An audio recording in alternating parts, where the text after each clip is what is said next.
ayaa dhiig iyo dheecaan baa u shubaysa waxaad leedahay ma aniga oo reebela kooxda kenya ku jirnaa wax kooxda koox kale kuma jirno soo mooyaan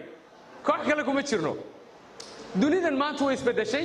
technology baa shaqaynaya ganacsi baa shaqaynaya waxa la gaadhayaa meelo aanan lagu fikirin in la gaadho mar hore sababta loo gaadhayaana waxa weeyaan because dadku waxay barteen in la iskaashado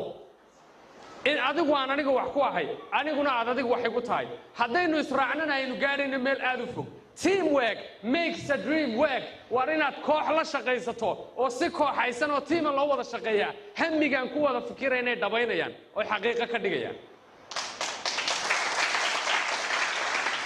waxa jirta xikmad cajiib oo tiraahda haddii aad rabto inaad tagto meel fog haddaad rabto inaad tagto meel sare oo aad u sarraysaa dee iska tag cidi kaama xigto adiguna caqabada isku noqon waa adigii ilaahagu adu caqabada isku noqon waad gaadhi dadaal baa kaa xiga shaqo bes shaqo laakiin haddii aad rabto inaad gaadho meel fog eeg hadda u fiirso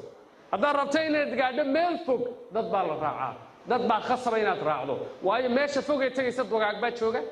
dooxiyaa jira waxaa jira